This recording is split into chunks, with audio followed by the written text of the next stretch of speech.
അമ്മേ പരിശുദ്ധമ്മേ, അമ്മേ പരിശുദ്ധമേ, ദൈവമാതാവേ, കൃപാസനത്തിലൂടെ ഞങ്ങൾക്കും ഞങ്ങളുടെ ദേശത്തിനും അമ്മ മധ്യസ്ഥം തേടി തന്ന എല്ലാ അനുഗ്രഹങ്ങൾക്കും കൃപകൾക്കും ഞങ്ങളിപ്പോൾ ഹൃദയം നിറഞ്ഞ നന്ദി പറയുന്നു. അമ്മേ പരിശുദ്ധമ്മേ, ദൈവമാതാവേ, 2004 ഡിസംബർ 7 ഉച്ചകഴിഞ്ഞ് 2:30 കൃപാസനത്തിൽ സംഭവിച്ച അമ്മയുടെ പ്രത്യക്ഷപ്പെടലിനെ കുറിച്ച് തിരുസഭയ്ക്ക് സമർപ്പിച്ചിരിക്കുന്ന പഠനരേഖകളുടെ മേൽ സഭാത്മകമായ പഠനം ആരംഭിക്കുവാൻ ഞങ്ങൾ പ്രാർത്ഥിക്കുന്നു. അമ്മേ പരിശുദ്ധമേ, ഭൂസ്വർലോകങ്ങളുടെ രാജ്ഞിയായ അങ്ങേയ്ക്ക് ഭൗമസംരക്ഷണത്തിനായി പ്രപഞ്ചപ്രകൃതിയെ തന്നെ തിരുസഭ പ്രതിഷ്ഠിക്കുവാൻ ഈ പ്രത്യക്ഷീകരണം വഴി ഇടയാക്കണമേ. പരിശുദ്ധമേ, ജപമാല മാതാവേ, സകല കൃപാസനം പ്രാർത്ഥനയോടും ചേർത്ത് ഞങ്ങളിപ്പോൾ പ്രാർത്ഥിക്കുന്ന ഈ കുടുംബത്തിന്റെ പ്രത്യേക നിയോഗം പറ മക്കളെ.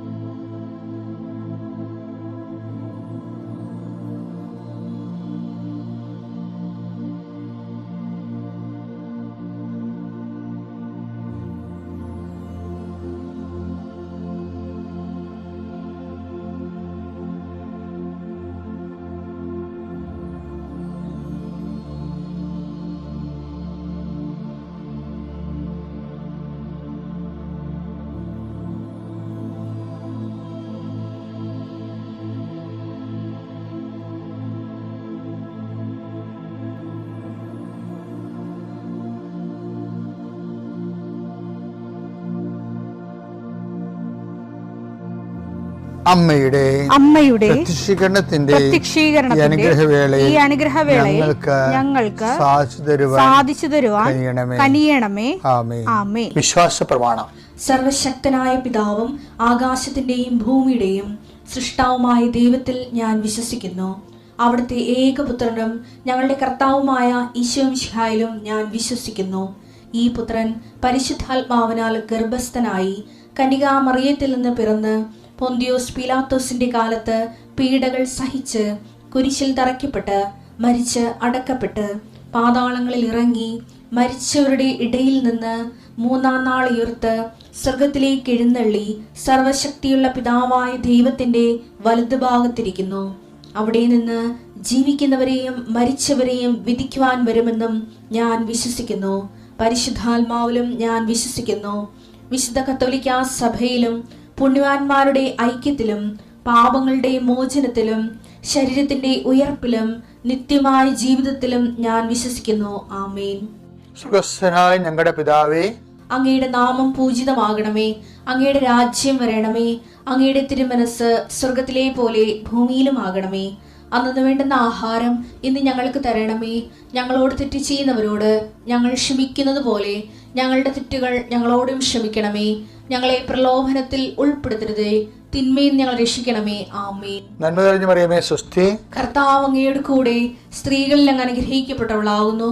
അങ്ങയുടെ ഉദരത്തിൻ ഫലമായി ഈശോ അനുഗ്രഹിക്കപ്പെട്ടവനാകുന്നു. പരിശുദ്ധ മറിയമേ, തമ്പുരാന്റെ അമ്മേ, പാപികളായ ഞങ്ങൾക്ക് വേണ്ടി ഇപ്പോഴും ഞങ്ങളുടെ മരണസമയത്തും തമ്പുരാനോട് അപേക്ഷിക്കണമേ. ആമേൻ. കർത്താവേ, നിന്റെ ഉന്നതമായ നാമത്തിന് സ്തോത്രം ചെയ്യുന്നു. കർത്താവേ, നിന്റെ വിശുദ്ധ പൗരോഹിത്യത്തെ മഹത്വപ്പെടുത്തണമേ. കർത്താവേ, സഭയിലുള്ള സാന്നിധ്യം പ്രകടമാക്കണമേ. 39 വർഷം ഞാൻ അർപ്പിച്ച കൃപാന്റെ യുഗതിയാൽ കൃപാസ്ഥാനത്താറെ ജീവനോടെ പ്രത്യക്ഷപ്പെട്ട പരിശുദ്ധ അമ്മയുടെ മാധ്യസ്ഥത്താൽ പിതാവിൻ്റെയും പുത്രൻ്റെയും പരിശുദ്ധാത്മാവിൻ്റെ നാമത്തിൽ ഞാൻ നിങ്ങളെ ആശീർവദിക്കുന്നു. കർത്താവേ, അങ്ങയുടെ മക്കളെ ഇന്ന് സഞ്ചരിക്കുന്ന ഓരോ വഴികളെ നീ ആശീർവദിക്കണമേ. കർത്താവേ, അങ്ങയുടെ മക്കളെ ഇന്ന് കണ്ടുമുട്ടുന്ന ഓരോ വ്യക്തികളിലും കർത്താവിൻ്റെ ശക്തി നിറയട്ടെ. കർത്താവേ, അങ്ങയുടെ മക്കൾ ഇന്ന് യാത്ര തിരിക്കുന്ന ലക്ഷ്യം വെക്കുന്ന ഓരോ ലക്ഷ്യങ്ങളും കർത്താവിൻ്റെ നാമത്തിൽ സാധിക്കുകയും അനുഗ്രഹം പ്രാപിക്കുകയും ചെയ്യട്ടെ. ഇന്നത്തെ എല്ലാ ഉത്തരവാദിത്തങ്ങളും നിറവേറ്റിക്കൊണ്ട് നിങ്ങൾ രാത്രി തിരിച്ചു വരുമ്പോഴേ സമാധാനം നിങ്ങളുടെ ഹൃദയത്തിൽ ഉണ്ടാകാൻ ഇടയാക്കട്ടെ എന്ന് പ്രാർത്ഥിക്കുന്നു. നിത്യം പിതാവും പുത്രനും പരിശുദ്ധാത്മാവിനും ആമേൻ. പ്രിയപ്പെട്ടവരെ, നമ്മൾ ഇന്നും നാളെയും കാണാൻ പോകുന്നത് 2 പ്രത്യേക സബ്ജക്റ്റുകളാണ്. വിശ്വാസവുമായി ബന്ധപ്പെട്ട 2 സബ്ജക്റ്റ്. വിശ്വാസ ജീവിതം. ഒന്ന് നേരത്തെ പണ്ടതിനെ കുറിച്ച് അതായിട്ടൊന്ന് കണ്ടിട്ടുണ്ട്. Revaluation of faith. റിവാലുവേഷൻ എന്ന് പറഞ്ഞാൽ എന്താ? പുനർനിർണയം. അതായത് ചില സമയത്ത് നമ്മുടെ വിശ്വാസ ജീവിതത്തിൽ നമുക്ക് എപ്പോഴും ശ്രദ്ധിക്കേണ്ട കാര്യത്തിൽ ദൈവം വിശ്വാസ ജീവിതം ഓട്ടോമാറ്റിക്കായിട്ട് വർക്ക് ചെയ്യുന്നതാണ്. അത് ദൈവമായിട്ട് കണക്റ്റഡ് ആണ്. പക്ഷെ അത് ഓട്ടോമാറ്റിക്കായി വർക്ക് ചെയ്യും. എന്ന് വെച്ച് കഴിഞ്ഞാൽ ആർജിത കൃപയുമായി ബന്ധപ്പെട്ട വിഷയമാണ്. വിശ്വാസ ജീവിതത്തിൽ നമുക്ക് വിശ്വാസം ഉള്ളതുകൊണ്ടാണല്ലോ വിശ്വാസം നമുക്ക് നൽകുന്ന സാധ്യതകളൊന്നാണ് കൂദാശ ജീവിതം. കൂദാശ ജീവിതത്തിലൂടെ നമുക്ക് ലഭിക്കുന്നത് കാണപ്പെടാത്ത ദൈവത്തെ വരപ്രസാദം നമുക്ക് ലഭിക്കാൻ ഈശോ സ്ഥാപിച്ച കാണപ്പെടുന്ന അടയാളമാണ് കൂദാശ. അത് ഒരു ദൈവ ജീവിത വിളിക്ക് അനിപേക്ഷണീയമായിട്ടുള്ള വിവാഹം, തിരുപ്പട്ടം മുതലായിട്ടുള്ള ഓരോരോ കൂദാശകളുണ്ട്. അപ്പം അത് ആ ജീവിത വിളിക്ക് അനിപേക്ഷണീയമായിട്ടുള്ള അനുഗ്രഹങ്ങളാണ് കൂദാശകൾ നമുക്ക് നൽകുന്നത്. പിന്നെ ഡേ ടു ഡേ ലൈഫും അതുപോലെ തന്നെ ഇറ്റേണൽ ലൈഫും. ഡേ ടു ഡേ ലൈഫിനും ഇറ്റേണൽ ലൈഫിനും നമുക്ക് ദൈവത്തിൻ്റെ പവർ അല്ലെ പ്രസാദവരം ആവശ്യമാണ്. അപ്പം അത് പലപ്പോഴും വരണത് ആർജിത കൃപയാണ്. ആർജിത കൃപ ഈശോമിശിഹ നേടിയ കൃപയിൽ ഈശോമിശിഹ നേടിയ കൃപ അവൻ്റെ നാമത്തിൽ വിശ്വസിക്കുന്നവർക്കെല്ലാം കൃപയ്ക്ക് മേൽകൃപയെന്ന് നമ്മൾ ഉടമ്പടി പറയത്തില്ലേ? അതുപോലെ തന്നെയാണ് കൃപയും സത്യവും യേശുക്രിസ്തു വഴി ഉണ്ടായെന്നൊക്കെ പറയുന്നത്. കൃപാവരങ്ങളുടെ ഏക മധ്യസ്ഥൻ ഈശോ എന്നുള്ള ആശയത്തിൽ പക്ഷെ കൃപ ചാനൽ ഔട്ട് ചെയ്ത് വരുമ്പോൾ ആ തടാകം, കൃപയുടെ തടാകമാകുന്ന യേശുക്രിസ്തു എന്ന് വലിയ പുഴയായി വരുന്ന ഏറ്റവും വലിയ പുഴ ആരാണ്? പരിശുദ്ധ അമ്മയാണ്. അപ്പം പരിശുദ്ധ അമ്മയിൽ നിന്ന് നമ്മൾക്ക് മരിയൻ ജീവിത രീതി, അതായത് ക്രിസ്ത്യൻ ജീവിത രീതി എന്ന് പറയുന്നത് പോലെയേക്കാൾ പവർഫുള്ളാണ് മരിയൻ ജീവിത രീതി എന്ന് പറയുന്നത്. ക്രിസ്ത്യൻ ജീവിത രീതി എന്ന് പറയുന്നത് വചനാധിഷ്ഠിതമായൊരു ജീവിത രീതിയാണ്. വചനം നമ്മൾക്ക് കൈമാറി തന്നവർ പറഞ്ഞ് നമുക്ക് നൽകിയിട്ടുള്ള മാതൃക അനുസരിച്ചുള്ളതാണ്. പക്ഷേ മരിയൻ ജീവിത രീതി എന്ന് പറഞ്ഞാൽ വചനം നേരിട്ട് ഉദരത്തിലേക്ക് സ്വീകരിച്ച ആളാണ് മറിയം. മറിയം ആ വചനത്തെ വയറ്റിട്ട് വളർത്തി, പെറ്റ് വീട്ടിൽ നിർത്തി വളർത്തി, കുരിശൻ്റെ ചുവട് വരെ ദൈവം ഏൽപ്പിക്കാൻ വേണ്ടി മരിയൻ ഒരു ജീവിത രീതി രൂപപ്പെടുത്തിയെടുത്തായിരുന്നു. അത് സുവിശേഷങ്ങൾ ഉണ്ടാകുന്നതിന് മുമ്പുള്ള ജീവിത രീതിയാണ്. എന്താണത്? ഇതാ കർത്താവിൻ്റെ ദാസി, നിന്റെ വചനം പോലെ എന്നിൽ നിറവേറട്ടെ. അതാണ് പേഴ്സണൽ ആപ്ലിക്കേഷൻ. വചനത്തിൻ്റെ പേഴ്സണൽ ആപ്ലിക്കേഷനെ കുറിച്ച് അപ്പോസ്റ്റൽ സ്പിരിച്വാലിറ്റി പറയുന്നതിനേക്കാളും വളരെ തീവ്രമായിട്ടാണ് മരിയൻ സ്പിരിച്വാലിറ്റി പറയണത്. ബൈബിളിൽ നമുക്ക് 2 സ്പിരിച്വാലിറ്റിയാണ് ഫോളോ ചെയ്യേണ്ടത്. ഒന്ന് അപ്പോസ്റ്റലിക് സ്പിരിച്വാലിറ്റി, രണ്ടാമത്തത് മരിയൻ സ്പിരിച്വാലിറ്റി. പക്ഷേ അപ്പോസ്റ്റലിക് സ്പിരിച്വാലിറ്റിക്ക് മുമ്പുള്ളതാണ് മരിയൻ സ്പിരിച്വാലിറ്റി. അതാണ് മരിയൻ സ്പിരിച്വാലിറ്റിയുടെ പവർ എന്ന് പറയുന്നത്. അതിൻ്റെ ആസ്തി ഭദ്രത എന്ന് പറയുന്നത് ഇതാ കർത്താവിൻ്റെ ദാസി, behold the handmaid of the Lord. പിന്നെ എന്താണ്? Be to done to me. അത് ഡയറക്റ്റായിട്ട് ഒരു വ്യക്തി പേഴ്സൺ ആസിച്ച് പേഴ്സൺ വചനത്തിൻ്റെ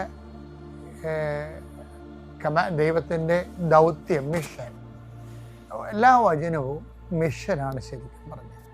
അപ്പോൾ ആദ്യം മിഷണറി എന്ന രീതിയിൽ പുതിയ നിയമത്തിലെ ആദ്യം മിഷണറി എന്ന് പറഞ്ഞത് ആരാണ്? മേരി. അപ്പം ആ മേരി അതെങ്ങനെ മിഷണറി ആയത്? മംഗളവാർത്തയിൽ കൊടുത്ത റെസ്പോൺസാണ് ഫിയാത്ത്. എന്താണ്? ഇതാ കർത്താവിൻ്റെ ദാസി. പിന്നെന്താണ്? അങ്ങയുടെ വചനം പോലെ എന്നിൽ നിറവേറട്ടെ. ഈ വചനം എന്നിൽ നിറവേറുന്നതിന് വേണ്ടിയുള്ള ആദ്യ നടപടിക്രമമാണ് സമർപ്പണം. അതാണ് ഇതാ കർത്താവിൻ്റെ ദാസി. അപ്പം കർത്താവിനാണ് സമർപ്പിക്കുന്നതായിരിക്കുന്നത്. കർത്താവിനാണ് നമ്മൾ സമർപ്പിക്കുന്നത്. എന്ന് വെച്ചാൽ കർത്താവിൻ്റെ വചനത്തിനാണ് നമ്മൾ സമർപ്പിക്കുന്നത്. വചനം അനുസരിച്ച് ജീവിക്കുമ്പോൾ, വചനം മാത്രമല്ല, സഭയിലാകുമ്പോൾ ഉണ്ടാകുന്ന വിഷയം സുവിശേഷം ഉണ്ടാകുന്നതിന് മുമ്പ് ഉണ്ടായിട്ടുള്ള ഒരു സോഴ്സുണ്ട്, ദൈവിക വെളിപാടിൻ്റെ. അതെന്താണ്? അത് ട്രഡീഷനാണ്, പാരമ്പര്യമാണ്. അത് സുവിശേഷം ഉണ്ടാകുന്നതിന് മുമ്പ് ഉണ്ടായതാണ്. സുവിശേഷം ഒരു ഫസ്റ്റ് തെസ്സലോനിക്ക ലേഖനങ്ങളൊക്കെ എഴുതുന്നതാണ് ആദ്യത്തെ പുസ്തകങ്ങൾ. റിട്ടേൺ ട്രഡീഷനിൽ വരണത് തെസ്സലോനിക്കയാണ്. അപ്പം അതിന് മുമ്പ് ട്രഡീഷനുണ്ട്. അതിന് മുമ്പുണ്ടായിരുന്ന പരിശുദ്ധ കുർബാനയെല്ലാം ട്രഡീഷണലായിട്ടാണ് ചെയ്തുകൊണ്ടിരുന്നത്. അത് പരിശുദ്ധ കുർബാനയും അതിനോട് വന്ന ജ്ഞാനസ്ഥാനങ്ങളും ഒക്കെ ട്രഡീഷണലായിട്ടാണ് ചെയ്തുകൊണ്ടിരുന്നത്, പാരമ്പര്യമായിട്ട്. അതിനുശേഷമാണ് അത് റിട്ടേൺ ആയത്. മനസ്സിലായത്? അതുകൊണ്ടാണ് സഭയുടെ ട്രഡീഷൻസ് നമുക്ക് ഹോളി ആയിരിക്കുന്നതിൻ്റെ കാരണം അതാണ്. കാര്യം ആ ദൈവികമായ പദ്ധതികളെല്ലാം ആദ്യം നമുക്ക് തന്നത് പാരമ്പര്യം അനുസരിച്ചാണ്. അപ്പം ആ പാരമ്പര്യമൊന്നും ഇല്ലാത്ത സഭാകൂട്ടങ്ങൾ, ക്രിസ്ത്യൻ ഗ്രൂപ്പുകളൊക്കെ ഉണ്ടാവില്ല. അപ്പം അവർക്ക് ആ പാരമ്പര്യങ്ങളോ ഹിസ്റ്ററിയോ ഒന്നും ഉണ്ടാകത്തില്ല. അവർ പക്ഷെ അതിനെ നിഷേധിക്കും. അത് രക്ഷപ്പെടാൻ വേണ്ടി ചെയ്യുന്ന പരിപാടിയാണ്. എനിവേ, ഞാൻ പറഞ്ഞു വരുന്നതിൻ്റെ വിഷയം, ഇങ്ങനെ മാതാവാണ് ഫസ്റ്റ് ഫെയ്ത്ത്ഫുൾ എന്ന് പറയുന്നതും ഫസ്റ്റ് ഡിസൈപ്പിൾ എന്ന് പറയുന്നത്. അപ്പോൾ ഈ മാതാവിൻ്റെ വിശ്വാസ ജീവിതത്തിൽ, അമ്മയുടെ ജീവിതത്തിൽ ഒത്തിരിയേറെ ഡാർക്ക് ഏജസ് വന്നിട്ടുണ്ട്. ഡാർക്ക് ഏജ് നമ്മളുടെ ജീവിതത്തിൽ എല്ലാം വരും. പക്ഷെ ഡാർക്ക് ഏജ് വന്നാലും അമ്മ മുന്നോട്ട് പോകും. ഡാർക്ക് ടൈം ഉണ്ടാവും. അപ്പം ഇതിനാണ് നമ്മൾ നേരത്തെ അച്ഛൻ പറഞ്ഞില്ല, എന്താണ്? Revaluation of faith. Dark age എന്ന് പറയുന്നത്, അതായത് ജോൺ ഓഫ് ദി ക്രോസ് ഒക്കെ പറയുന്ന ആത്മാവിൻ്റെ രാത്രി, അതായത് ഒരു നോൺ കമ്മ്യൂണിക്കേഷൻ, ദൈവത്തിൽ നിന്ന് ഒരു കമ്മ്യൂണിക്കേഷൻ നമുക്ക് ലഭിക്കുന്നില്ല. പ്രെയർ ചെയ്യാൻ നമുക്ക് പറ്റണില്ല, വചനം വായിക്കാൻ പറ്റണില്ല. അഥവാ 1-2 പേജ് ഒരു പാരഗ്രാഫ് വായിച്ചിട്ട് അപ്പം തന്നെ മടക്കി വെക്കും. നമുക്ക് പ്രാർത്ഥിക്കാൻ ഒരു എരിവ് തോന്നണില്ല, തീക്ഷ്ണം തോന്നണില്ല. പിന്നെ പ്രാർത്ഥിക്കാൻ അവന് കുർബാന പള്ളിയിൽ പോകാനോ ഒന്നും മടുപ്പ് തോന്നുക. കാര്യം ദൈവത്തെ തന്നെ ദൈവം ഉണ്ടോ എന്ന് പോലും നമുക്ക് സംശയം തോന്നുന്ന സ്വാഭാവികം, എല്ലാവർക്കും ഉണ്ടാവും അത്. അതിനാണ് ഡാർക്ക് ഏജ് എന്ന് വെച്ച് faith. John of the cross അതിന് ആത്മാവിൻ്റെ രാത്രി എന്നാ പറയുന്നത്, കാണാൻ പറ്റാത്ത രാത്രി. പക്ഷെ ഈ സംഭവം, ഈ കാലം ശരിക്കും പറഞ്ഞാൽ ആത്മാവിൻ്റെ രാത്രി അല്ല. അത് ആത്മാവിൻ്റെ രാത്രി എന്ന് വെച്ച് കഴിഞ്ഞാൽ ഇത് റിവിഷൻ ഓഫ് ഫെയ്ത്തിൻ്റെ ടൈം. റിവിഷൻ ഓഫ് ഫെയ്ത്ത് എന്ന് വെച്ച് കഴിഞ്ഞാൽ ഇങ്ങനെ ഒരു ബ്ലാക്ക് ഔട്ട് വന്നു കഴിഞ്ഞാൽ നമ്മൾ എന്ത് ചെയ്യണമെന്ന് വെച്ചാൽ, ആ കാലങ്ങളിലെല്ലാം, കഴിഞ്ഞ കാലങ്ങളിൽ ഇതുപോലെ വന്നിട്ടുള്ള ബ്ലാക്ക് ഔട്ടുകളിൽ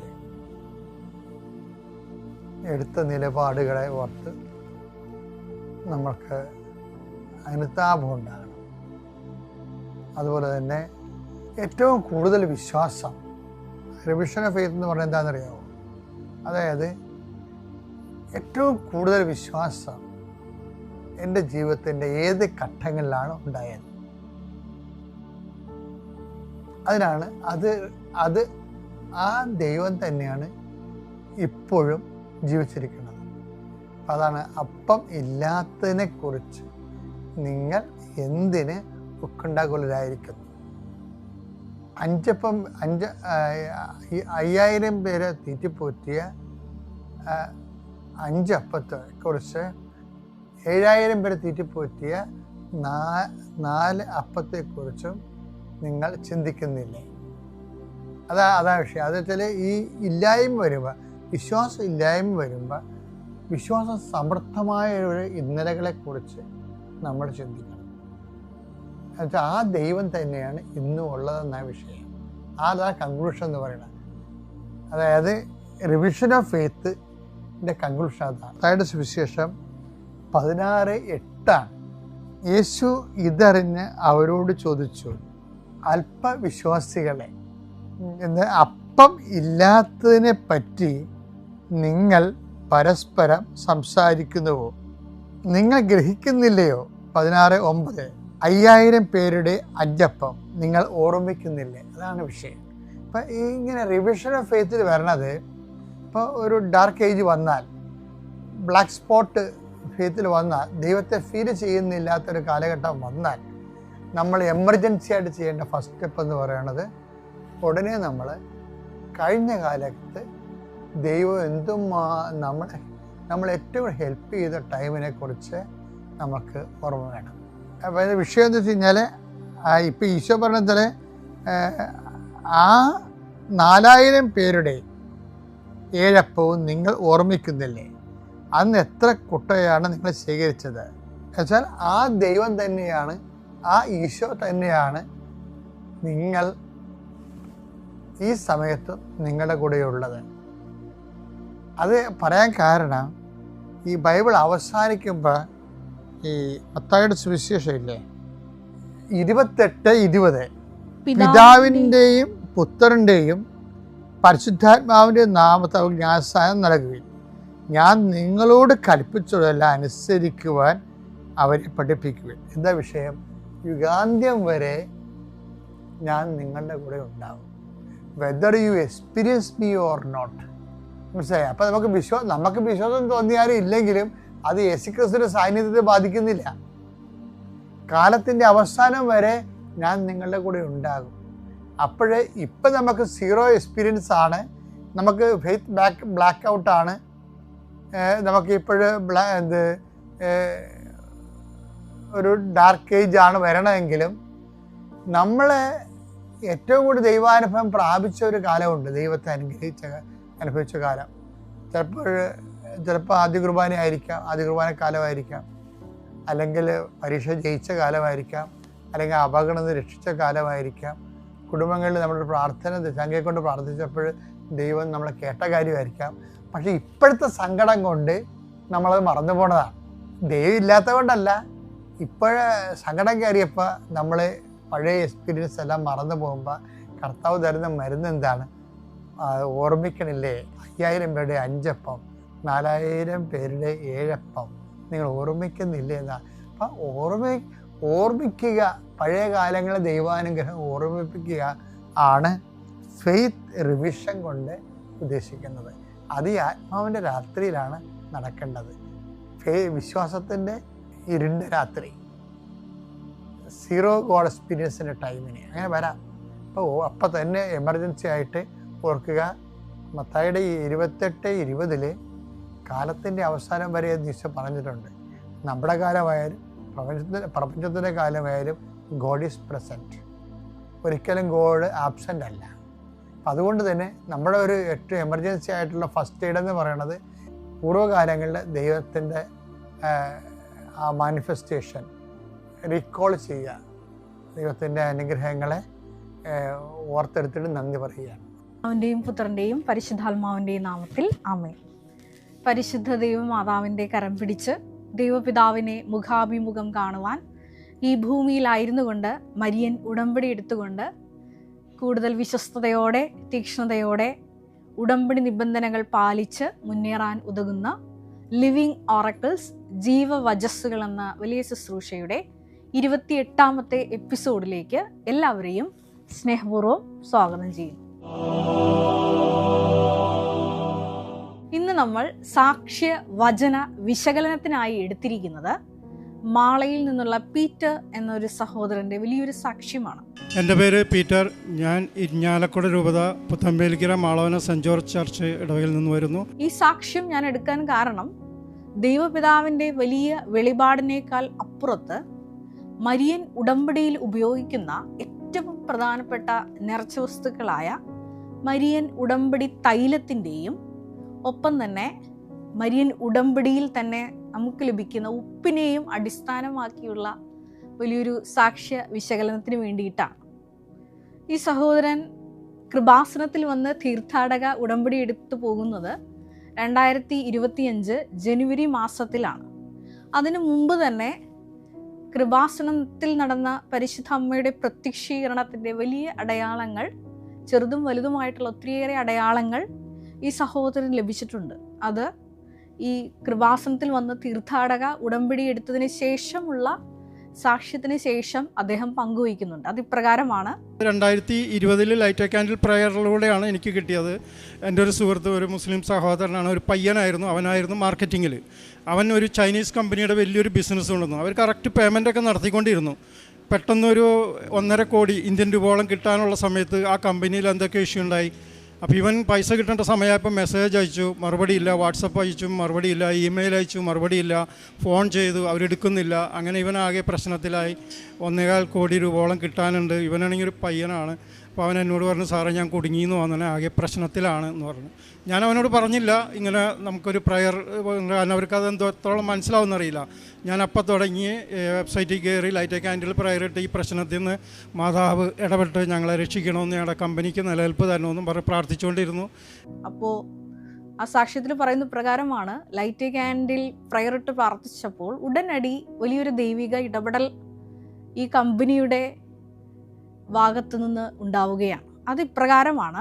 ഇവർക്ക്, അതായത് ഈ പീറ്റർ എന്ന വ്യക്തി ജോലി ചെയ്യുന്ന കമ്പനിയുടെ മാർക്കറ്റിംഗ് ഹെഡായ, ഞാൻ നേരത്തെ പറഞ്ഞ ഈ മുസ്ലിം സഹോദരൻ്റെ ഫോണിലേക്ക് ഒരു മെസ്സേജ് വരികയാണ്, നിങ്ങളുടെ പേയ്മെൻറ്റ് നിങ്ങൾക്ക് കൈപ്പറ്റാവുന്നതാണ് എന്ന് പറഞ്ഞു. ഇവർ അവിടെ ചെന്ന് പേയ്മെൻറ്റ് കളക്ട് ചെയ്യാൻ ചെല്ലുമ്പോൾ അവിടുത്തെ സെക്യൂരിറ്റി തടയുന്നുണ്ട്. എന്നിട്ട് പറയുന്ന ഇപ്രകാരമാണ്, 8 മാസത്തോളം ഇവിടെ ഞങ്ങൾ ആർക്കും പേയ്മെൻറ്റ് കൊടുത്തിട്ടില്ല. അതായത് ഈ കമ്പനി 8 മാസത്തോളം ഒരാൾക്കും പേയ്മെൻറ്റ് കൊടുത്തിട്ടില്ല. കാരണം അത്രയേറെ നഷ്ടത്തിലാണ് ഈ ചൈനീസ് കമ്പനി ഓടുന്നത്.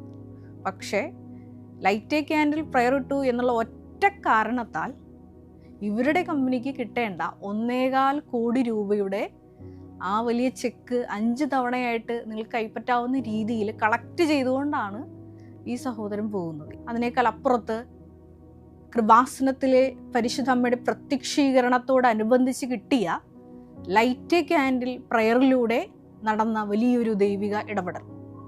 ഇതാണ് ഈ സഹോദരൻ പങ്കുവയ്ക്കുന്ന ആദ്യത്തെ ദൈവാനുഭവം എന്ന് പറയുന്നത്. തുടർന്ന് ഈ സഹോദരൻ പറയുന്നുണ്ട്, അതായത് ആദ്യം പറഞ്ഞ മരിയൻ ഉടമ്പടി സാക്ഷ്യത്തിലേക്ക് നമുക്ക് പോകാം. അത് മരിയൻ ഉടമ്പടിയുടെ റേഞ്ച്, അതുമല്ലെങ്കിൽ കൃപാസനത്തിൽ നടക്കുന്ന ഓരോ ഓൺലൈൻ ശുശ്രൂഷകളുടെ റേഞ്ച് എന്തുമാത്രമാണെന്ന് നമ്മളെ പഠിപ്പിച്ചു തരുന്നത് കൂടിയാണ്. അത് ഇപ്രകാരമാണ്. വലിയൊരു ട്രാൻസ്പോർട്ടിംഗ് കമ്പനി നടത്തുന്ന ഈ ഒരു കമ്പനിയിൽ ഒരുപാട് വാഹനങ്ങൾ ലോണിനെടുത്തിട്ടുണ്ട്. ഈ ലോണ് തിരിച്ച് അടയ്ക്കാൻ പറ്റാതെ ആവുന്നു. അങ്ങനെ സെക്യൂരിറ്റി ആയിട്ട് വെച്ച ചെക്ക് ബാങ്കിൽ തിരിച്ചേൽപ്പിച്ചു. അത് പിന്നെ കേസ് ഫയലായി. അങ്ങനെ ഒരുപാട് പ്രതിസന്ധിയിലൂടെ കടന്നു പോകുന്ന സമയത്ത് ഈ സഹോദരൻ കമ്പനിയുടെ ഓണറിനോട് പറയുന്ന പ്രകാരമാണ്, ഞാൻ ഇങ്ങനെ ആലപ്പുഴയിൽ പരിശുദ്ധ അമ്മ പ്രത്യക്ഷപ്പെട്ട സ്ഥലത്ത് പ്രാർത്ഥിക്കാൻ പോകുന്നുണ്ട്. ഈ പറയുന്ന ഈ കമ്പനിയുടെ ഓണർ എന്ന് പറയുന്നൊരു അക്രൈസ്തവനായിട്ടുള്ള സഹോദരനാണ്.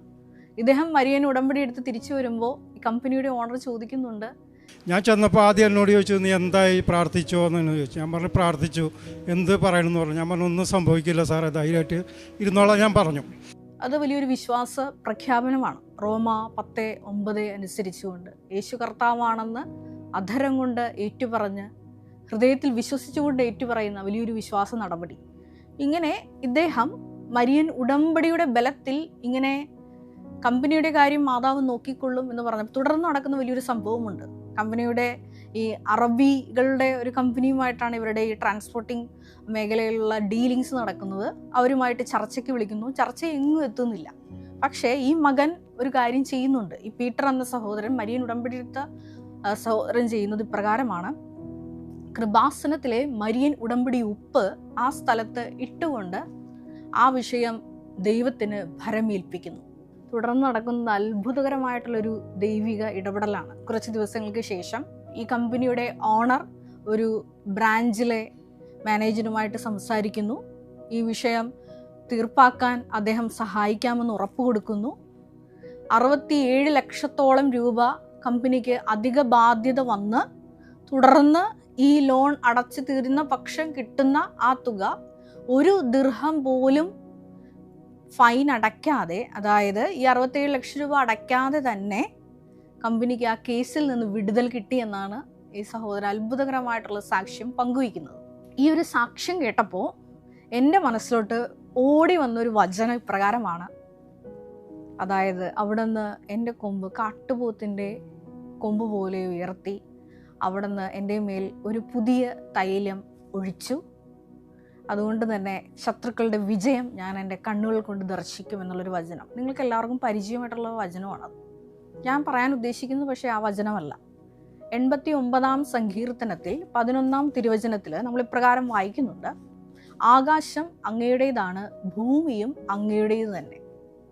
ഇവിടെ ഈ സഹോദരൻ ചെയ്യുന്നത് കൃപാസനത്തിലെ മരിയൻ ഉടമ്പടി ഉപ്പിട്ട് ആ റബിയുമായിട്ട് സംസാരിക്കുന്ന സ്ഥലത്ത്, ഡിസ്കഷൻ നടത്തുന്ന ആ ഒരു സ്ഥലത്ത് ആദ്യം തന്നെ വിശ്വാസ പ്രയോഗത്തോടെ നിക്ഷേപിക്കുന്നതാണ് നമ്മൾ വായിക്കുന്നത്.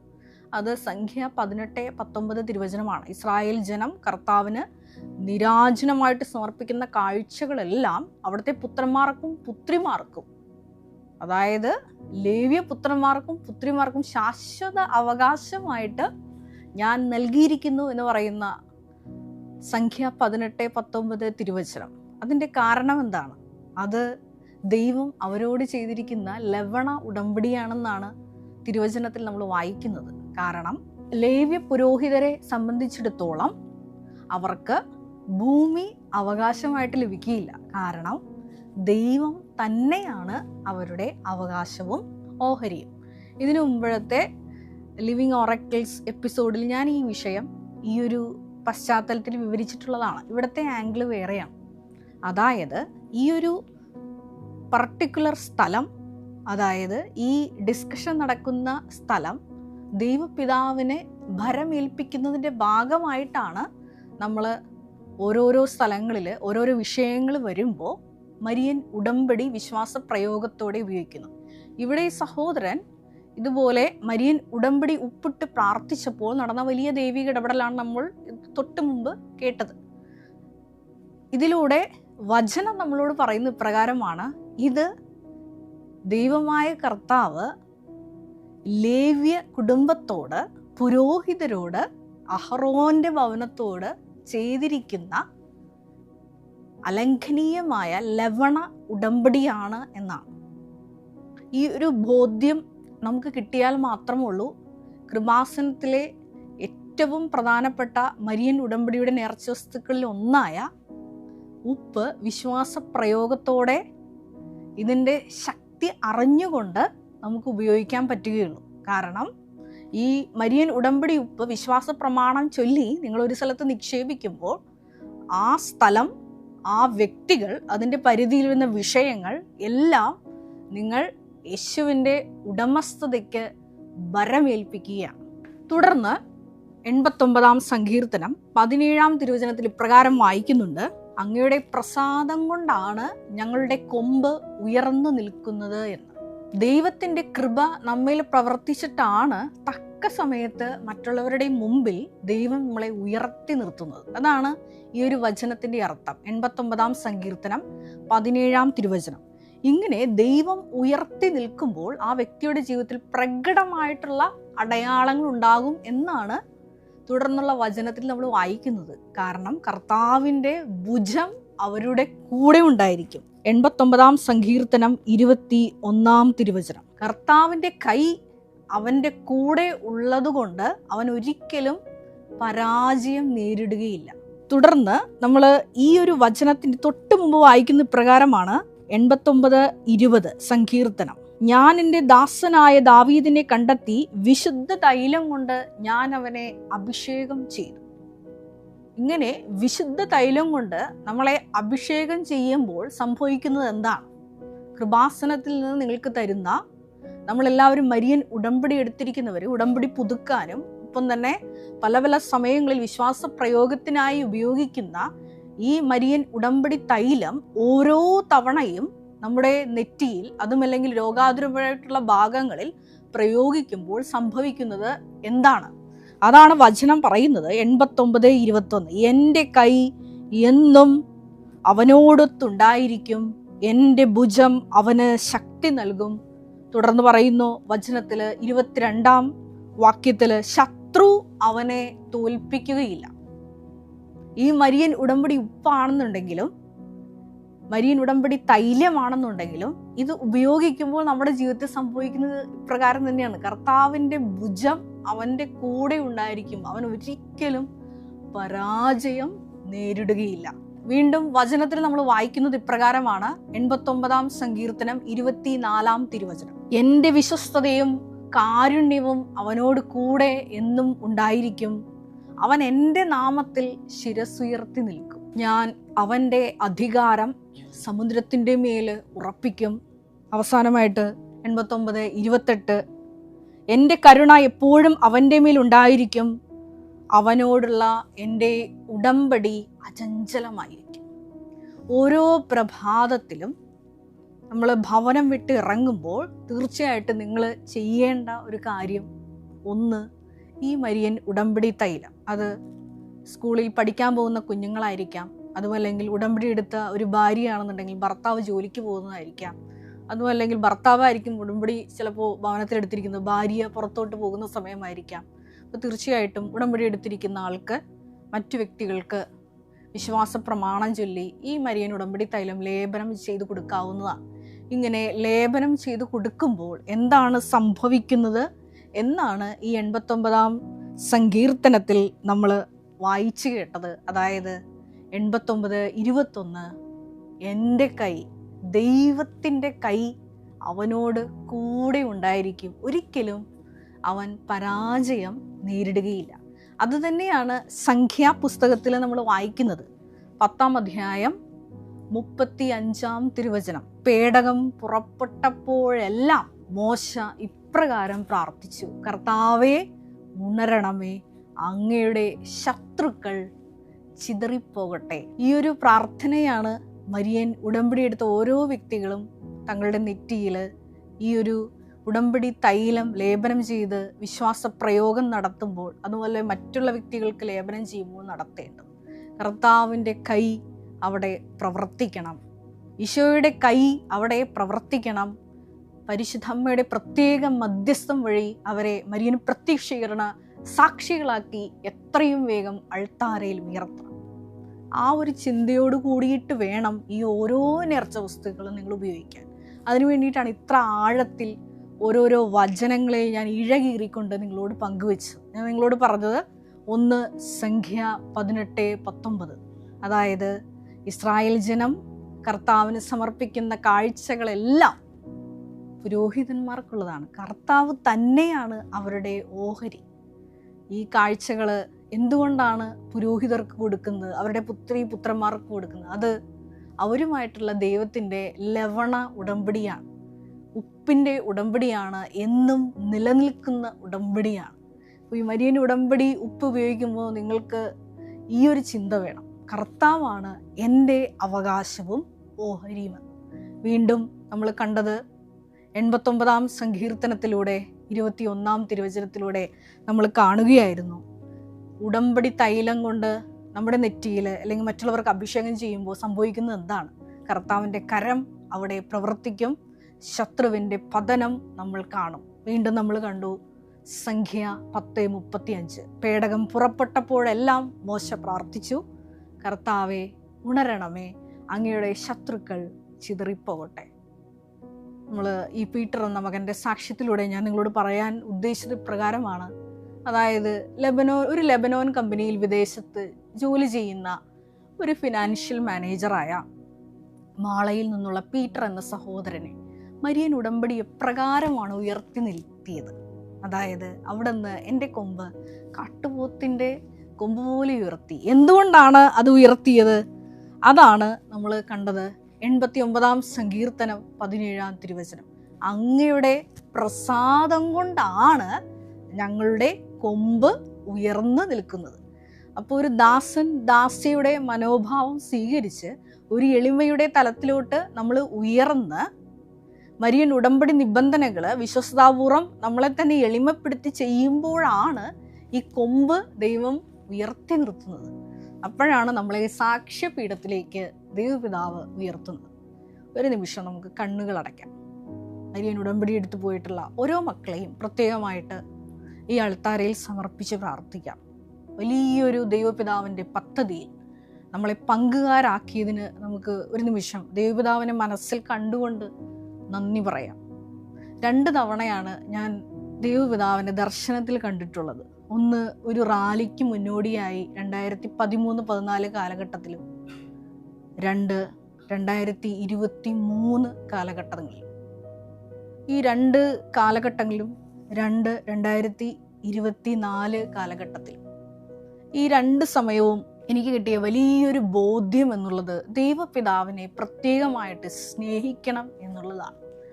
കാര്യം, നിങ്ങൾ തിരഞ്ഞെടുക്കപ്പെട്ട ഒരു വ്യക്തിയാണെന്നുണ്ടെങ്കിൽ തീർച്ചയായിട്ടും ദൈവപിതാവിനാൽ ആകർഷിക്കപ്പെടാതെ ഇവിടെ നിങ്ങൾക്ക് വരാൻ സാധിക്കില്ല. അപ്പോൾ ദൈവപിതാവ് തന്നെയാണ് നിങ്ങളെ ഇവിടെ മരിയൻ ഉടമ്പടി എടുക്കാൻ കൂട്ടിക്കൊണ്ട് വന്നിരിക്കുന്നതെങ്കിൽ തീർച്ചയായിട്ടും അപ്പനെ പ്രസാദിപ്പിക്കാൻ ഒരു എളിമയുടെ തലത്തിലേക്ക്, ഒരു സ്റ്റാറ്റസ് ഡീപ്രമോഷൻ്റെ അവസ്ഥയിലേക്ക് നമ്മൾ ഇറങ്ങിയേ മതിയാവും. അത് ബഹുമാനപ്പെട്ട വി പി ജോസഫ് അച്ഛൻ എപ്പോഴും പറയുന്നത് പോലെ മരിയൻ ഉടമ്പടി നിബന്ധനകളിൽ നിങ്ങൾക്ക് തന്നിരിക്കുന്ന കാരുണ്യ പ്രവൃത്തികളും പ്രേക്ഷിത പ്രവർത്തനങ്ങളും എല്ലാം ഈ സ്റ്റാറ്റസ് ലോ ചെയ്യുന്നതിൻ്റെ ഭാഗമായിട്ടാണ്.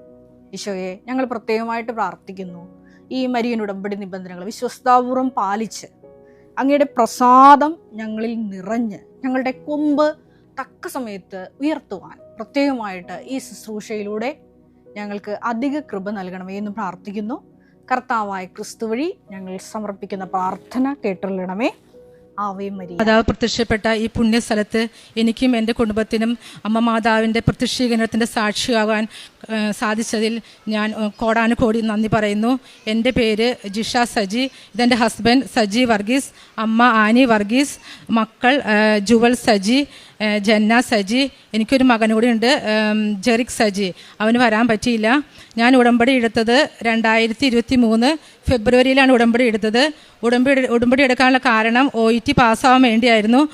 ഉടമ്പടി എടുക്കുന്നതിന് മുമ്പ് എനിക്ക് ഉടമ്പടിയെക്കുറിച്ച് യാതൊരു അറിവുമില്ലായിരുന്നു. എന്താണ് ഉടമ്പടി, കൃപാസനം എന്തെന്നൊന്നും എനിക്കറിയില്ലായിരുന്നു. ഞാൻ OET പഠിക്കുമ്പോൾ അവിടെ നിന്നാണ് പറഞ്ഞത് ഉടമ്പടി എടുക്കുന്ന എല്ലാവരും OET പാസ്സാവുന്നുണ്ടെന്ന്. അങ്ങനെയാണ് ഞാൻ ഉടമ്പടി എടുക്കാൻ തീരുമാനിച്ചത്. അങ്ങനെ ഞങ്ങൾ ഇങ്ങോട്ട് വരാൻ തീരുമാനിച്ചു. ഉടമ്പടി എടുക്കുന്നതിന് മുമ്പ് 2 പേരെ വിളിച്ചു ചോദിച്ചു, എന്താ ഉടമ്പടി എന്നൊക്കെ വിളിച്ചു ചോദിച്ചു. അപ്പോൾ അവർ പറഞ്ഞു, ഉടമ്പടി എടുക്കുകയാണെങ്കിൽ അതിൽ പറഞ്ഞ കാര്യങ്ങളെല്ലാം പാലിക്കണമെന്ന് പറഞ്ഞു. അപ്പോൾ പക്ഷെ ഞാൻ അയർലൻഡിൽ HSC ആയിട്ട് വർക്ക് ചെയ്യുകയാണ്. അപ്പോൾ എനിക്ക് എന്നും കുർബാനയ്ക്ക് പോകാനോ കുമ്പസാരിക്കാനോ ഒന്നും പറ്റില്ലായിരുന്നു. അപ്പോൾ ഞാൻ ഉടമ്പടി എടുക്കാൻ തീരുമാനിച്ചില്ല. ഇവിടെ വന്ന് അമ്മ മാതാവിൻ്റെ അടുത്ത് വന്ന് പ്രാർത്ഥിച്ചിട്ട് പോകാൻ തീരുമാനിച്ചു. ഇവിടെ വരുന്നതിന് 2-3 ദിവസം മുമ്പേ എൻ്റെ മനസ്സിലിങ്ങനെ പറയുക, നീ ഉടമ്പടി എടുക്ക്, നിനക്ക് പറ്റുന്നത് പോലെ ചെയ്താൽ മതി എന്ന് അങ്ങനെ മനസ്സിൽ തോന്നുക. അങ്ങനെ ഞാൻ വീട്ടിൽ പറഞ്ഞു, വീട്ടിൽ സമ്മതിച്ചു. ഇവിടെ വന്ന് ഞാൻ ഉടമ്പടി എടുത്തു. ഉടമ്പടിയിൽ വെച്ച 4 കാര്യങ്ങൾ, ആദ്യത്തെ 2 കാര്യം ഉടനടി സാധിച്ചു. ഒന്നാമത്തത് എൻ്റെ ഇളയ മകൾ ജന്ന സജി. അവൾക്കാണെങ്കിൽ 2022 എപ്പോഴും തുടക്കത്തിൽ ജലദോഷം, ചുമ, പനി അങ്ങനെയായിട്ട് പോവായിരുന്നു. സാധാരണ പനി പോലെ പോവായിരുന്നു. അത് ഞങ്ങളുടെ അടുത്തുള്ള ഹോസ്പിറ്റലിൽ തന്നെ കാണിച്ചു ഡോക്ടർ ആൻറ്റിബയോട്ടിക് കൊടുക്കും. അത് ഒരാഴ്ച കഴിഞ്ഞ് കഴിയുമ്പോൾ മാറും. പിന്നെ 2-3 ആഴ്ച കഴിയുമ്പോൾ വീണ്ടും ഇതേപോലെ തന്നെ വീണ്ടും തുടങ്ങും. ജലദോഷം, ചുമ, പനിയായിട്ട് മാറും. അങ്ങനെ മാസങ്ങളോളം പോയി. ഡോക്ടർ കുറേ ടെസ്റ്റുകളൊക്കെ ചെയ്തു, എല്ലാം നെഗറ്റീവാണ്. എന്നിട്ട് ഡോക്ടറിൻ്റെ അഭിപ്രായത്തിൽ ഡോക്ടർ രാജഗിരിക്ക് റെഫർ ചെയ്തു.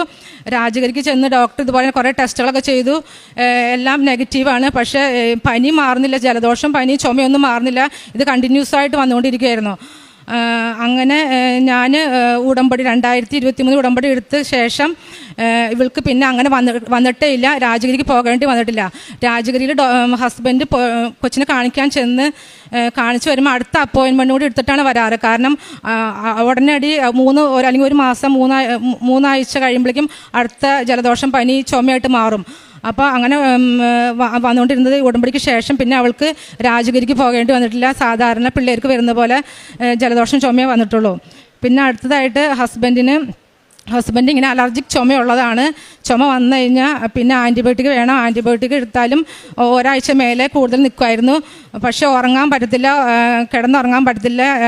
കസേരയിൽ ഇരുന്നാണ് ഉറങ്ങിയത്. പക്ഷെ ഞാൻ ഉടമ്പടിക്ക് ശേഷം ഇന്നേ വരെ അങ്ങനെ ചുമയോ ആൻറ്റിബയോട്ടിക് എടുക്കേണ്ട ഹോസ്പിറ്റലിൽ പോകേണ്ട ഒരു കാര്യവും വന്നിട്ടില്ല. പിന്നെ ഞാൻ മെയിനായിട്ട് ഉടമ്പടി എടുത്തത് എനിക്ക് OET പാസ്സാകാൻ വേണ്ടിയായിരുന്നു. ഉടമ്പടി എടുക്കുന്നതിന് മുമ്പ് തന്നെ ഞാൻ 4 പ്രാവശ്യം OET ചെയ്തായിരുന്നു.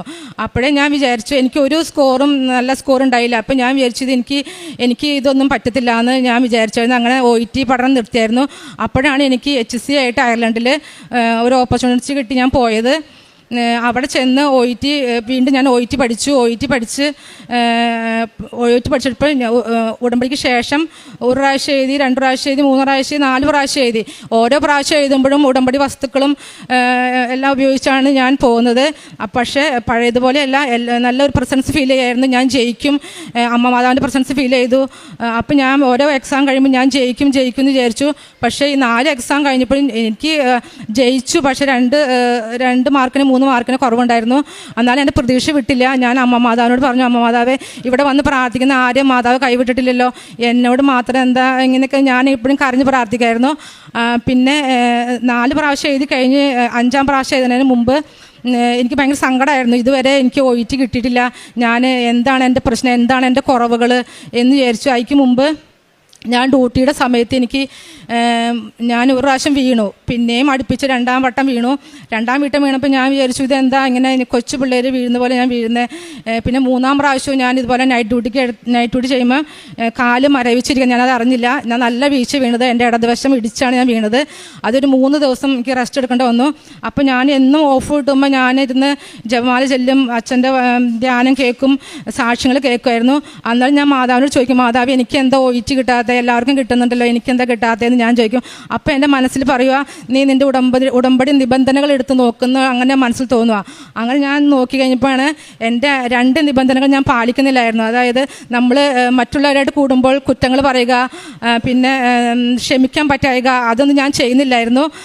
അപ്പോൾ എനിക്ക് മനസ്സിലായി, അമ്മ മാതാവിലോട്ട് കൂടുതൽ അടുപ്പിക്കാൻ വേണ്ടിയാണ് എനിക്ക് OET കിട്ടാത്തതും എന്നെ ഇത്രയും നാൾ നീട്ടിയതെന്ന് എനിക്ക് മനസ്സിലായി. അപ്പോൾ ഞാൻ പിന്നെ കൂടുതൽ സാക്ഷ്യങ്ങൾ കേൾക്കാൻ തുടങ്ങി, ഈശോയിലോട്ട് മുകളിൽ അടുത്തു. അപ്പോൾ എനിക്ക് മനസ്സിലായി, എനിക്ക് OET കിട്ടിയില്ലെങ്കിലും കുഴപ്പമില്ല, എനിക്ക് എൻ്റെ ഉടമ്പടി ജീവിതം മുന്നോട്ട് ഇതുപോലെ കൊണ്ടുപോയാൽ മതി, തടസ്സങ്ങളൊന്നും ഇല്ലാണ്ട് കൊണ്ടുപോയാൽ മതി. അമ്മ മാതാവിൻ്റെ ഇഷ്ടമാണ് എൻ്റെ ഇഷ്ടം, എല്ലാം അമ്മ മാതാവിന് സമർപ്പിച്ച് ഞാൻ പ്രാർത്ഥിച്ചുകൊണ്ടിരുന്നു. അത് കഴിഞ്ഞ് ഞാൻ അടുത്ത ഡേറ്റ് എടുത്തായിരുന്നു, 5-ാം വട്ടം ഇതാണ് ഡേറ്റ് എടുത്തായിരുന്നു.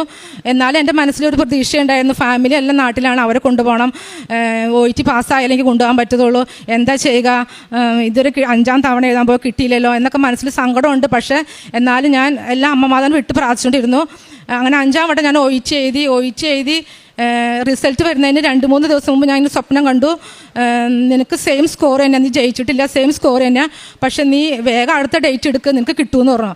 പക്ഷേ ഇതിക്ക് മുമ്പ് ഞാൻ ഈ ഉടമ്പടിക്ക് ശേഷം ഞാൻ ഒത്തിരി സ്വപ്നങ്ങൾ കണ്ടിട്ടുണ്ട്. പക്ഷേ ആ സ്വപ്നങ്ങളെല്ലാം സാധാരണ സ്വപ്നം പോലെ ഞാൻ കരുതിയത്. അപ്പം ഞാനിതൊരു സാധാരണ സ്വപ്നം പോലെ ഞാൻ കണ്ടു. ഞാൻ വിചാരിച്ചു, ഞാൻ ഈ പ്രാവശ്യം എന്തായാലും ജയിക്കും, കാരണം എനിക്കതുപോലെ ഈസി ആയിട്ട് തോന്നിയായിരുന്നു. പിന്നെ അമ്മ മാതാവിൻ്റെ പ്രസൻസ് എനിക്ക് സ്പീക്കിങ്ങിൻ്റെ സമയത്ത് ഫീൽ ചെയ്തായിരുന്നു. അപ്പം ഞാൻ ഉറച്ചു വിശ്വസിച്ചു ഞാൻ ജയിക്കും. പക്ഷേ ഞാൻ ആരോടൊന്നും പറഞ്ഞില്ല ജയിക്കുമെന്ന്. ഇപ്പം റിസൾട്ട് വന്ന് ഇപ്പം എനിക്ക് സെയിം സ്കോർ, സ്വപ്നത്തിൽ കണ്ട മാതിരി സെയിം സ്കോർ ഞാൻ ജയിച്ചില്ല. പക്ഷെ എനിക്ക് ഭയങ്കര സങ്കടമായി. ഞാൻ ആരോടും പറഞ്ഞില്ല, ഹസ്ബൻഡിനോട് മാത്രമേ പറഞ്ഞോളൂ ഞാൻ ജയിച്ചില്ല എന്ന്.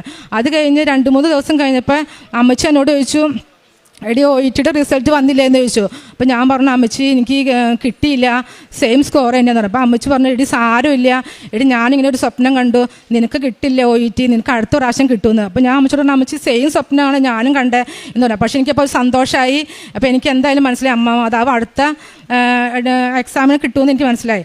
പക്ഷെ എനിക്ക് ഡേറ്റ് കിട്ടാൻ ലേറ്റായിപ്പോയി. ഞാൻ കഴിഞ്ഞ ജൂണിലാണ് എനിക്ക് ഡേറ്റ് കിട്ടിയത്. ഡേറ്റ് ഞാൻ എക്സാം എഴുതി, എനിക്ക് മാതാവ് അയർലൻഡ് സ്കോർ ഒന്ന് അനുഗ്രഹിച്ചു.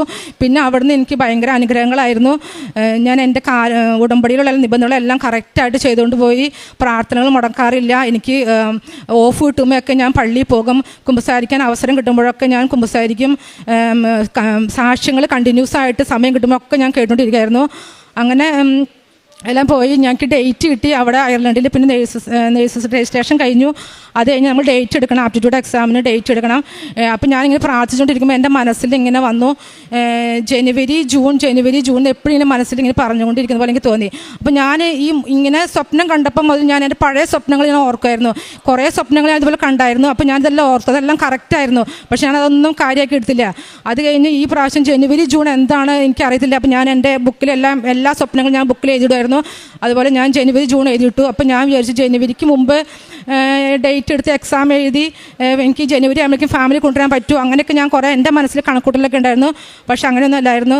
ജനുവരിയിലായിരുന്നു എൻ്റെ എക്സാമിന് തൊട്ട് മുമ്പ് എനിക്ക് ഡ്യൂട്ടിയൊക്കെ ആയിരുന്നു. പഠിക്കാനുള്ള കുറേ ബുദ്ധിമുട്ടുകളൊക്കെ ഉണ്ടായിരുന്നു. പഠിക്കാൻ പറ്റുന്നില്ലായിരുന്നു. എനിക്ക് മാനസികമായിട്ട് ഭയങ്കര സങ്കടം വന്നു. സാധാരണ അങ്ങനെ വരുമ്പോൾ എനിക്ക് എന്നോട് തന്നെ ദേഷ്യം, പഠിക്കാൻ പറ്റുക അങ്ങനെയൊക്കെയാണ്. പക്ഷേ ആ സമയത്ത് ഞാൻ പ്രാർത്ഥിച്ചു, വിശ്വാസ പ്രമാണം പ്രാർത്ഥിച്ചു, മനസ്താപരണം ചെല്ലുമായിരുന്നു. അങ്ങനെ കുറച്ച് ചെല്ലുമ്പോൾ എനിക്ക് എൻ്റെ മനസ്സിന് തന്നെ ഒരു ശാന്തത കിട്ടി. എനിക്ക് മാതാവ് കൂടുതൽ സമയം ഇരുന്ന് പഠിക്കാൻ കൂടുതൽ സമയം കണ്ടെത്തി തന്നു. അങ്ങനെ ഞാൻ പരീക്ഷയ്ക്ക് പോയി. അപ്പോൾ ഈ അപ്പോൾ എൻ്റെ വിഷമങ്ങളൊന്നും അങ്ങനെ സങ്കടങ്ങളൊന്നും ഞാൻ വീട്ടിൽ ആരോടും പറയാറൊന്നുമില്ലായിരുന്നു. പരീക്ഷയ്ക്ക് പഠിക്കാൻ പറ്റിയില്ല അങ്ങനെയൊക്കെ ഒന്നും ആരോടും പറയാറില്ലായിരുന്നു. അത് കഴിഞ്ഞ് ഞാൻ പരീക്ഷയ്ക്ക് പോകുന്നതിന് മുമ്പ് വീട്ടിൽ നിന്ന് എൻ്റെ അമ്മച്ചി വിളിച്ചു പറഞ്ഞു, ജിഷ നിനക്ക് ഞാനൊരു സ്വപ്നം കണ്ടു, നീ എൻ്റെ അടുത്ത് വന്ന് പറയണു നിനക്ക് പരീക്ഷ ഭയങ്കര പാടായിരുന്നു, നീ തോക്കും എന്നൊക്കെ നീ വന്ന് സങ്കടം പറയാം, പക്ഷെ നീ ജയിച്ചു എന്ന് ഞാൻ സ്വപ്നം കണ്ടു എന്ന് പറഞ്ഞു. അങ്ങനെ പറഞ്ഞ് 2 ദിവസം കഴിയുമ്പോൾ ഹസ്ബൻഡിൻ്റെ അമ്മയെ സ്വപ്നം കണ്ടു. അമ്മച്ചിക്ക് 3 മണി സമയത്ത് മുല്ലപ്പൂവിൻ്റെ ഭയങ്കര മണം ഉണ്ടായി. അപ്പോൾ അമ്മച്ചി എണീറ്റപ്പോൾ അമ്മച്ചിക്ക് ഇങ്ങനെ അമ്മച്ചിയോട് പറയുകയാണ്, നീ പ്രാർത്ഥിച്ച കാര്യം സാധിച്ചിരിക്കുന്നു. അപ്പോൾ അമ്മച്ചി കിടക്കുന്നതിന് മുമ്പ് പ്രാർത്ഥിച്ച് എൻ്റെ എക്സാമിനെ കുറിച്ചായിരുന്നു. അപ്പോൾ അമ്മച്ചി വിളിച്ചപ്പോൾ പറഞ്ഞിട്ട് ഞാനിങ്ങനെ സ്വപ്നം കണ്ടു. അപ്പോൾ എനിക്ക് എന്തായാലും ഉറപ്പായി ഈ പരീക്ഷയ്ക്ക് ഞാൻ ജയിക്കുമെന്ന്. അങ്ങനെ ഞാൻ എക്സാമിന് പോയി. എക്സാം തിരിച്ച് വന്നതെന്ന് കഴിഞ്ഞപ്പോൾ എനിക്ക് 2-3 സ്റ്റേഷൻ ഭയങ്കര പാടായിരുന്നു. അത് മനസ്സിൽ വെച്ചുകൊണ്ടിരിക്കുകയായിരുന്നു. അപ്പോൾ ഞാൻ അമ്മമാതാവോട് പറഞ്ഞു, അമ്മമാതാവ് എനിക്ക് ഞാൻ ഈ ഉടമ്പടി എടുത്ത ശേഷം എന്ന് വെച്ചിട്ടുണ്ടെങ്കിൽ എല്ലാ കാര്യങ്ങളും അമ്മമാതാവോട് ഷെയർ ചെയ്യും. കിടക്കുന്നതിന് മുമ്പ് എൻ്റെ സങ്കടങ്ങളായാലും സന്തോഷങ്ങളായാലും എല്ലാം ഞാൻ അമ്മമാരോട് പറഞ്ഞിട്ട് ഞാൻ കിടക്കാറുള്ളൂ. അപ്പോൾ ഞാൻ പരീക്ഷ കഴിഞ്ഞ് വന്നപ്പോൾ ഞാൻ അമ്മമാരോട് പറഞ്ഞു, അമ്മമാതാവ് എനിക്ക് ഭയങ്കര പാടായിരുന്നു, പക്ഷേ ജയിക്കുന്നു എനിക്കറിയാം. എൻ്റെ 2 അമ്മമാർ വഴി അമ്മ പറഞ്ഞിട്ടുണ്ട് ഞാൻ ജയിക്കുന്നു. പക്ഷേ എനിക്ക് ഇന്നേ വരെ ഒരു അടയാളോ വചനോ ഒന്നും കിട്ടിയിട്ടില്ല. അമ്മമാതാവ് എനിക്കൊരു വചനം തരണം എന്ന് ഞാൻ പ്രാർത്ഥിച്ചു കിടന്നു. പ്രാർത്ഥിക്കുന്നതിന് മുമ്പ് ഞാൻ ബൈബിൾ എടുത്തെങ്കിലും എനിക്ക് വചനമൊന്നും കിട്ടിയില്ല. ഞാൻ കിടന്നുറങ്ങി. അന്ന് സ്വപ്നം കണ്ടു. എൻ്റെ അടുത്തേക്ക് എന്നെ പഠിപ്പിച്ച 2 ട്യൂട്ടർമാർ വന്നിട്ട് എനിക്കൊരു ബോക്സ് തരുന്നതാണ്, മിഠായി ബോക്സ് തരുന്നതാണ്. അപ്പോൾ എനിക്ക് മനസ്സിലായി, ഞാൻ നേരം വെളുത്തപ്പോൾ എനിക്ക് മനസ്സിലായി ഞാൻ ജയിച്ചു എന്ന്. അങ്ങനെ ഞാൻ അന്ന് ഓഫായിരുന്നു. ഞാൻ പള്ളിയിൽ പോയി കുർബാന കണ്ടതിൻ്റെ ഇടയ്ക്ക് എനിക്കൊരു വചനം കിട്ടി.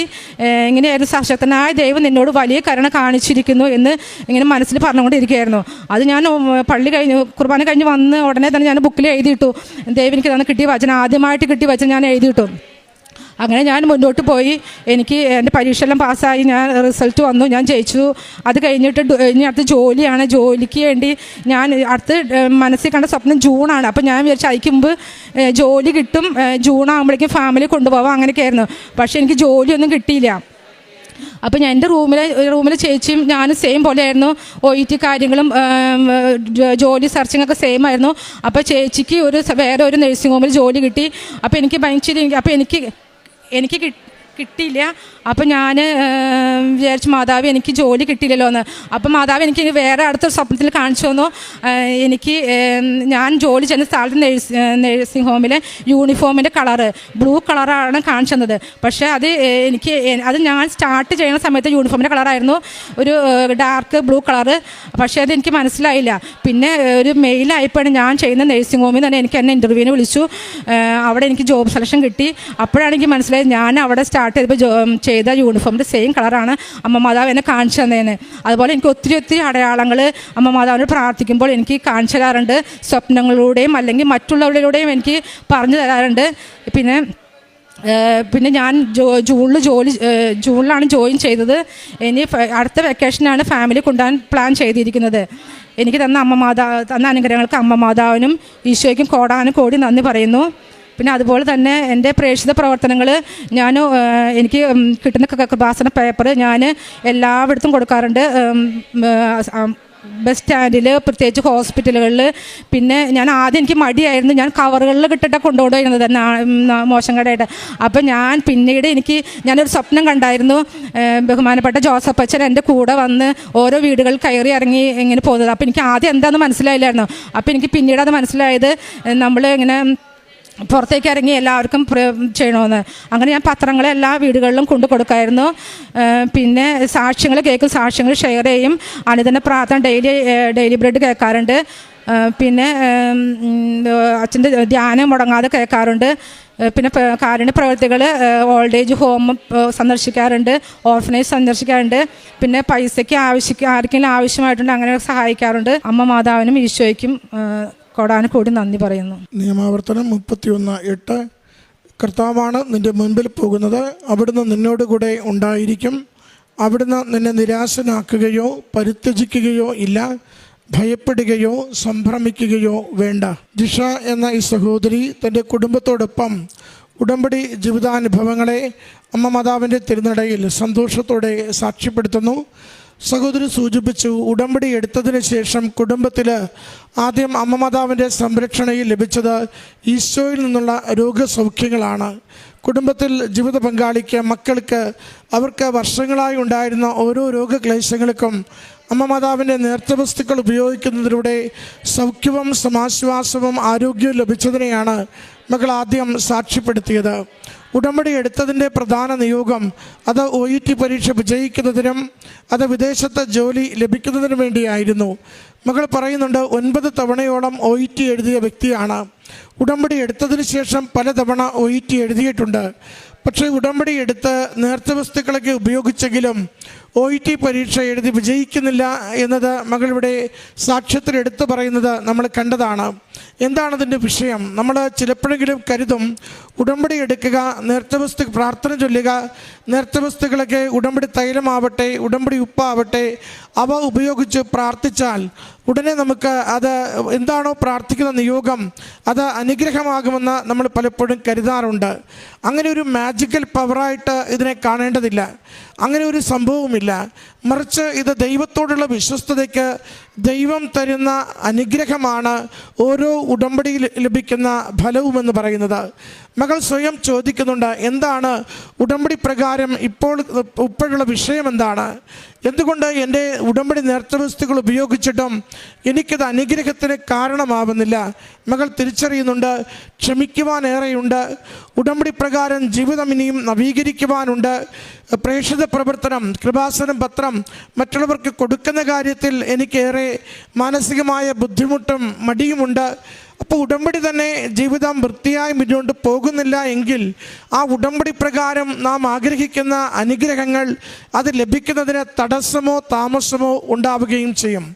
അത് തന്നെയാണ് മകളുടെ ജീവിതത്തിൽ മാറുന്നതും. മകൾ പറയുന്നുണ്ട്, ഞാൻ ക്ഷമിച്ചു തുടങ്ങുകയും വിശുദ്ധിയോടുകൂടി ജീവിക്കുകയും അനുരഞ്ജനപ്പെട്ട എല്ലാ കാര്യങ്ങളും ചെയ്യാൻ തയ്യാറാവുകയും സന്തോഷത്തോടെ ജോസഫച്ചൻ തന്നെ സ്വപ്നത്തിലിങ്ങനെ ഓരോ വീടുകൾ കയറി ഇറങ്ങുന്നത് കണ്ടുവെന്നാണ് മകൾ പറയുന്നത്. ജോസഫച്ചൻ കയറി ഇറങ്ങുന്നതായി കാണുമ്പോൾ മകൾക്ക് മനസ്സിലായി, എനിക്ക് ഇവിടെ നിന്നും അമ്മ മാതാവിൻ്റെ സന്ദേശങ്ങൾ, അമ്മ മാതാവ് ഇടപെട്ട ഈശോ നൽകിയ അനുഗ്രഹങ്ങൾ, ദൈവത്തിൻ്റെ സന്ദേശം ലോകത്തിന് വേണ്ടി അച്ഛന് ലഭിച്ചത് അത് കൈമാറിയിരിക്കുന്നത് കൃപാസനം പത്രത്തിലൂടെയാണ്. മകൾ അതാണ്, ആ സ്വപ്നത്തിന് ശേഷമാണ് മകൾ തികച്ചും ആ ഉടമ്പടി പ്രകാരം ജീവിതത്തെ ഒന്ന് ക്രമപ്പെടുത്തിയെടുക്കുന്നത്. അതുപോലെ തന്നെ മകൾ പറയുന്നുണ്ട്, ഒത്തിരി തവണ എനിക്ക് സ്വപ്നങ്ങളുണ്ടായി. സ്വപ്നം നമുക്ക് അമ്മ മാതാവിൻ്റെ സന്ദേശം കൈമാറുന്ന മീഡിയമാണ്. കമ്മ്യൂണിക്കേഷൻ ഉടമ്പടി എടുക്കുന്നവർക്ക് അമ്മയിലൂടെ എപ്പോഴും കൈമാറാറുണ്ട്. പക്ഷെ നമ്മളതിനെ എങ്ങനെ പരിഗണിക്കുന്നു എന്നത് വളരെ ഗൗരവമുള്ളതാണ്. ഓരോ സ്വപ്നത്തിലൂടെയും നമുക്ക് സന്ദേശം കൈമാറുന്നുവെങ്കിൽ ആ സന്ദേശത്തെ നാം അറിഞ്ഞ് സ്നേഹത്തോടു കൂടി ആദരവോടുകൂടി കണ്ട് ജീവിതത്തെ മുന്നേറുമെങ്കിൽ അത് അനുഗ്രഹത്തിന് കാരണമാകും. പലതവണ കിട്ടിയ സ്വപ്നത്തിലെ സന്ദേശങ്ങളെയും തോന്നലുകളായി കണ്ട് അത് ഗൗരവത്തിലെടുക്കാതിരിക്കുമ്പോൾ പാഴായി പോവുകയും പിന്നീട് വന്നൊരു സ്വപ്നത്തിൽ ജനുവരി ജൂൺ എന്ന 2 മാസങ്ങൾ അടുപ്പിച്ച് കണ്ടുകൊണ്ടിരിക്കുന്നുണ്ട്. മകളുടെ രീതിയിൽ അതിനെ വ്യാഖ്യാനിക്കുന്നുണ്ട്. പരീക്ഷ എഴുതി ജനുവരി മാസം വീട്ടുകാരെ വിദേശത്തേക്ക് കൊണ്ടുപോകുവാൻ സാധിക്കുമെന്ന്. എന്നാൽ അമ്മ മാതാവ് കൃത്യമായത് എന്താണ് സ്വപ്നത്തിൻ്റെ അർത്ഥമെന്ന് ജീവിതത്തിലൂടെ തെളിയിച്ചു കൊടുക്കുന്നുണ്ട്. ജനുവരിയിലാണ് നീ പരീക്ഷ എഴുതുന്നത്, ജൂണിലാണ് എല്ലാവരും ചേർന്ന് നീ എത്തിച്ചേരുന്നത്. ഒരു ഉടമ്പടിയിൽ ലഭിക്കുന്ന സന്ദേശത്തിന് നിയോഗവുമായി ബന്ധമുണ്ടാവും. ആ നമുക്ക് ലഭിക്കുന്ന ചില വ്യക്തികളുടെ വാക്കുകളാവാം, ചില സന്ദേശങ്ങൾ നമുക്ക് സ്വപ്നത്തിൽ ലഭിക്കുന്നതാവാം, മറ്റാരെങ്കിലും നമ്മളോട് പറയുന്നതാവാം. ഉടമ്പടിയിൽ ജീവിക്കുന്നവർ ആത്മാവിൻ്റെ വിശുദ്ധിയിൽ ദൈവത്തിൽ നിന്ന് ലഭിക്കുന്ന സ്വരങ്ങളെ ശ്രദ്ധയോടുകൂടി കാണണം.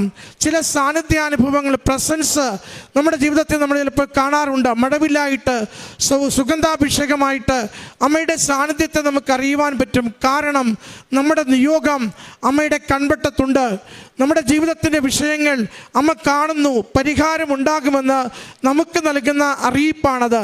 അതുകൊണ്ട് തന്നെ ഉടമ്പടിയിൽ ലഭിക്കുന്ന സന്ദേശങ്ങൾ, ഉടമ്പടിയിൽ ലഭിക്കുന്ന സാന്നിധ്യാനുഭവങ്ങൾ, ഉടമ്പടി ജീവിതം വിശുദ്ധിയോടുകൂടി മുന്നോട്ട് പോകുമ്പോൾ ജീവിത വിഷയങ്ങൾ പരിഹരിക്കപ്പെടുന്നതിന് നമുക്കുള്ള മാർഗങ്ങളായി, കാരണങ്ങളായി തീരുകയാണ്.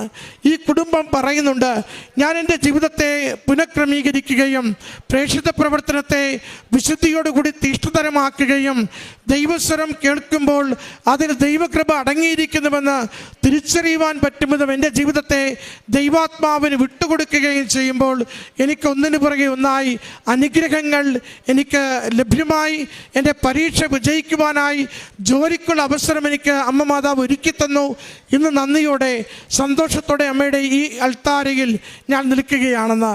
പ്രിയമുള്ളവരെ, ഉടമ്പടി ജീവിതം നമ്മളെ ഉടച്ചു വാർക്കുന്ന പദ്ധതിയാണ്. നമ്മുടെ ശരീരത്തെയും മനസ്സിനെയും താല്പര്യങ്ങളെയും അതിൻ്റെ ആഭിമുഖ്യങ്ങളെയും ദൈവഹിത പ്രകാരം ഉടച്ചു വാർക്കുന്നതാണ് ഉടമ്പടി ജീവിതം. അതുകൊണ്ട് നമുക്ക് ലോകത്തിൻ്റെ മനുഷ്യരായി നിന്നുകൊണ്ട് ദൈവത്തിൻ്റെ പ്രവൃത്തികളിൽ വ്യാപരിക്കുക സാധ്യമല്ല. ഉടമ്പടിയിലേക്ക് പ്രവേശിക്കുമ്പോൾ ദൈവാംശം എത്രത്തോളം നമ്മുടെ ജീവിതത്തിലുണ്ടെന്ന് പരിശോധിക്കണം. ദൈവത്തിന് പ്രഥമസ്ഥാനം കൊടുത്തുകൊണ്ടും ദൈവഹിതം നിറവേറുന്നതിന് വേണ്ടിയും ശരീരത്തിൻ്റെയും മനസ്സിൻ്റെയും പ്രലോഭനങ്ങളെയും ആസക്തികളെയും പൂർണ്ണമായി വെറുത്തുപേക്ഷിക്കുവാൻ തീരുമാനമുണ്ടാവണം. ദൈവം കൂടെ നിന്ന് പ്രവർത്തിക്കും. അമ്മ മാതാവ് നമുക്ക് വേണ്ടി നിരന്തരം മാധ്യസ്ഥം വഹിക്കും. അതിൻ്റെ അനുഗ്രഹവും സംരക്ഷണവും ലഭിച്ചതിൻ്റെ സാക്ഷ്യമാണ് ഈ കുടുംബം ഈ അൾത്താരയിൽ പങ്കുവെച്ചത്. ഈ കുടുംബത്തിന് ലഭിച്ച അനുഗ്രഹങ്ങൾക്ക് അമ്മ മാതാവിനും തിരുക്കുമാരനും നന്ദി പറഞ്ഞുകൊണ്ട് കരങ്ങളടിച്ച് ഈ സാക്ഷ്യം സമർപ്പിക്കും.